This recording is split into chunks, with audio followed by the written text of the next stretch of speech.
লোকসভা ও বিধানসভা ভোটের নিরিখে গেরুয়াগড় হিসাবে পরিচিত বাঁকুড়ার কতুলপুর। সেই গেরুয়াগড়ে তৃণমূল পরিচালিত পঞ্চায়েত কতটা কাজ করলো, কি বলছেন সাধারণ মানুষ, দেখুন ট্রাইব টিভির বিশেষ প্রতিবেদন।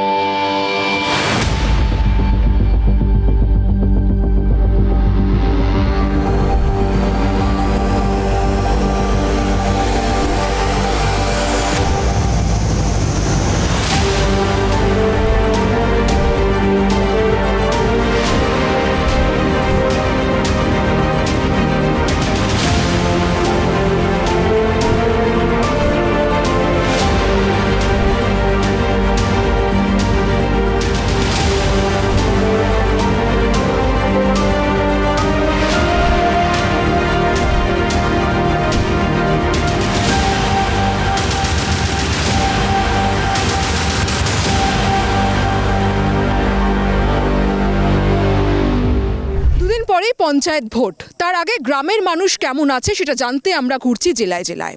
ঘুরতে ঘুরতে এবার আমরা চলে এসেছি বাঁকুড়ার কতুলপুরে।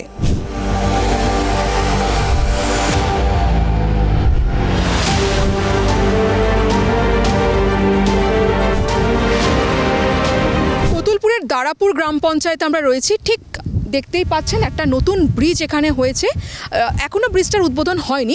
হলে আমাদের অনেকটা দুর্ভোগ কষ্ট কম হবে, কেননা এই বর্ষাকালে আমাদেরকে 2 কিলোমিটার ঘুরে যেতে হয় জল উঠে গেলে রাস্তায়। এই ব্রিজটা হলে আর 2 কিলোমিটার ঘুরতে হবে না। এবং কি যে এই চাষের সামনে চাষে যে আছে ওর জন্য ঘুরে আসতে হতো, গাড়ি প্রেরণ করতে হয়। এই ব্রিজটার জন্য ব্রিজটা হয়ে খুবই উপকার হবে মানুষের। এই ব্রিজটা আরেকটা সুবিধা হবে ছাত্রছাত্রীদের, সামনে একটা কলেজ আছে, ওনাদের এই বর্ষাকালে অনেকটা ঘুরে আসতে হতো, নাহলে এই ব্রিজটার জন্য ধরুন না ওদেরকে ঘুরতে হবে না।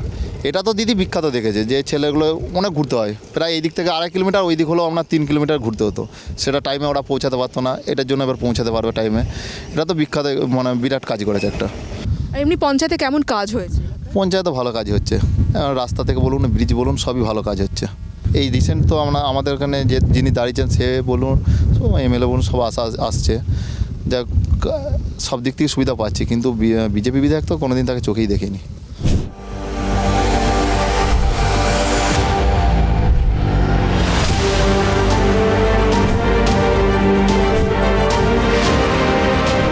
গ্রামটা কোন পঞ্চায়েতের অধীনে পড়ছে? আমাদের লেগো পঞ্চায়েত, লেগো অঞ্চল। আচ্ছা, 2 দিন পরে তো ভোট, এখানে কেমন কাজ হয়েছে পঞ্চায়েতে? পঞ্চায়েত কাজ যেমন হয় সেরকম ঠিকঠাক হচ্ছে, সব জায়গায় যেমন হয় সেরকমই হচ্ছে। আবার কি তোমাদের এই গ্রামে কোনো সমস্যা আছে? সমস্যা আছে বলতে, আমরা এখানে 7-8টা পরিবার এখানে সে কাজ করছিলাম, রেশম তৈরি করতাম। তারপর আমাদের বয়স টয়স হয়ে যেতে আরও সব বন্ধ হয়ে গেল, কোনো নিয়োগ নেই। যে 2জন স্টাফ ছিল তারা বিষ্ণুপুরে চলে গেছে, মাঝে সাঝে আসেন কখনো কেমন আসে। হ্যাঁ, তারপরে সরকার আমাদেরকে বললো যে 3 লক্ষ করে টাকা দেবো, সেটাও তো কই কিছুই দিল নি। তাহলে আমাদের কি করে চলবে? এইভাবে আমাদের জীবনযাপন হচ্ছে। আবার কি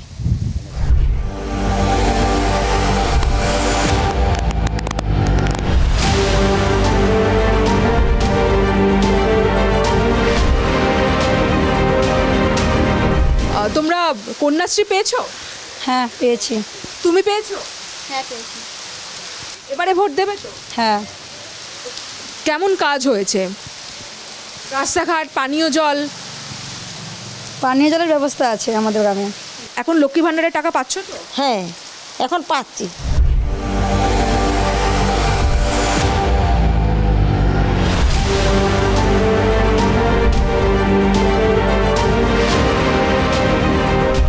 বিধানসভা নির্বাচনে এই কতুলপুর বিধানসভায় গেরুয়া ঝড় দেখা গিয়েছিল, কিন্তু এবার পঞ্চায়েত নির্বাচনে তার উলটপুরাণ হয়েছে। ছবিটা একেবারে অন্য। পঞ্চায়েত ভোটের আগেই এখানে একাধিক গ্রাম পঞ্চায়েত এবং পঞ্চায়েত সমিতিতে বিনা প্রতিদ্বন্দ্বিতায় জিতেছে শাসক দল। আমাদের প্রিয় নেতা, আমাদের সাংসদ অভিষেক বন্দ্যোপাধ্যায় বলেছেন যে প্রার্থী সবাইকেই নমিনেশন করতে দিতে হবে, কিন্তু আমরাও চেয়েছিলাম নমিনেশন হোক। কিন্তু দুর্ভাগ্যের বিষয়, বিজেপির যদি কোনো ক্যান্ডিডেট না থাকে, সিপিএমের যদি ক্যান্ডিডেট না থাকে, আমাদের তো দায়িত্ব নয় তাদেরকে এনে নমিনেশন করানো।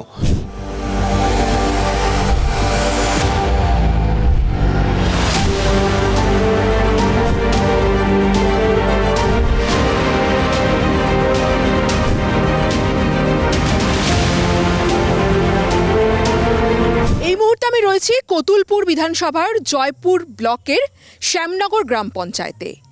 এটা জয়পুর জঙ্গলের মধ্যেই পড়ছে এই গ্রাম পঞ্চায়েতটা, এবং এখানে প্রচুর মানুষ আছেন যারা জঙ্গল থেকে শালপাতা সংগ্রহ করে সেই শালপাতাগুলোকে সেলাই করে থালা তৈরি করেন, আর এটার ওপরেই তাদের রুটি রুজি নির্ভর করছে।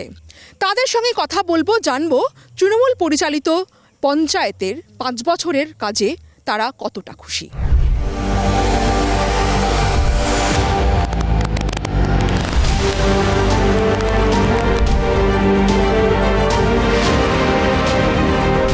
কি করো তোমরা? সংসার কিভাবে চলে?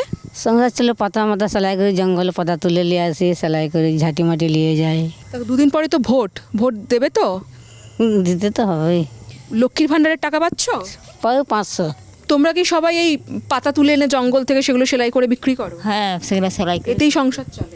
এতেই সংসার চলে। যা হলো 200, কেউ 300, যারা খুব ভালো পারবে তারা 300, নাহলে আমি আবার 100। তারা সবুজ সাথী সাইকেল পেয়েছে গ্রামের কেউ? পেয়েছে, যারা পড়ছে তারা পেয়েছে। ভোট দেবে তো 8 তারিখ? ভোট তো দিব, ভোট দিতেই হবে, দিতেই চাচ্ছি।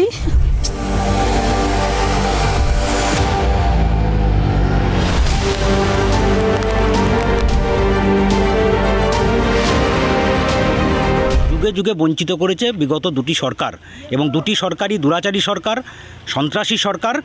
তাদের বিরুদ্ধে আমাদের লড়াই। বিজেপি যখনই কোথাও প্রচার করছে তারা বলছে আবাস যোজনায় দুর্নীতি হয়েছে, 100 দিনের টাকা পায়নি মানুষ, সেখানে দুর্নীতি হয়েছে। যখন মানুষের কাছে যাচ্ছ, সে ধরনের কোনো অভিযোগ বা ক্ষোভ কি দেখতে পাচ্ছ?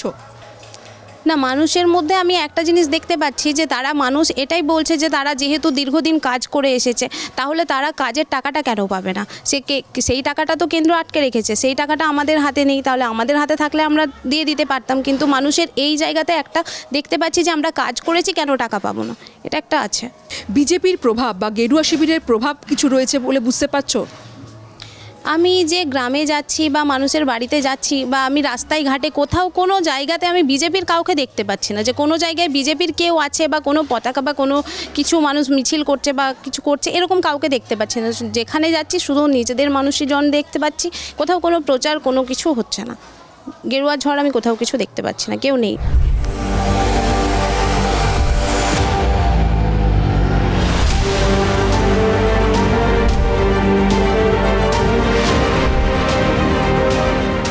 কতুলপুরের গ্রামগুলো ঘুরতে ঘুরতে আমরা এখন চলে এসেছি জয়পুর জঙ্গলে।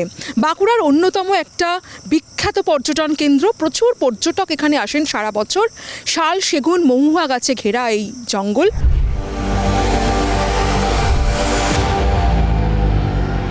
বাঁকুড়ার সোনামুখী থেকে মেদিনীপুরের শালবনী পর্যন্ত বিস্তৃত প্রায় 70 কিলোমিটারের বেশি দীর্ঘ বনভূমির একটি বিরাট অংশ জয়পুর জঙ্গলের গভীরতার সঙ্গে সুন্দরবনের গভীরতাকে তুলনা করা হয়।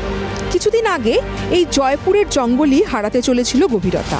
চোরাচালানকারী, জঙ্গলে আগুন, গাছের রোগ ও কালবৈশাখী ঘূর্ণিঝড়ের কারণে ফাঁকা হয়ে যাচ্ছিল গভীর জয়পুর জঙ্গল, আর সেই কারণেই কমে যাচ্ছিল জয়পুর জঙ্গলের চিতল হরিণের সংখ্যা।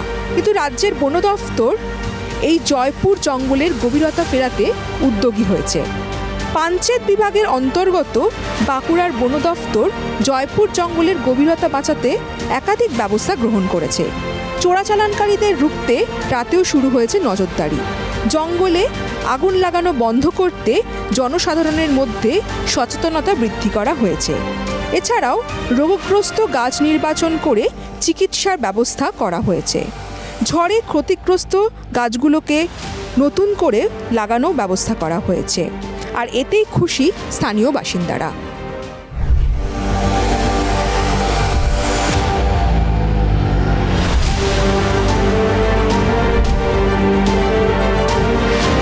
বাঁকুড়ার কতুলপুর বিধানসভার মানুষ কি বলছেন, কি চাইছেন এবার পঞ্চায়েত ভোটে, সেটা তো আমরা আপনাদের সামনে তুলে ধরলাম।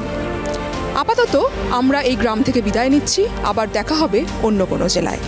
ক্যামেরায় বরুণ ভান্ডারীর সঙ্গে দেবযানী সরকার, ট্রাইব টিভি, কতুলপুর।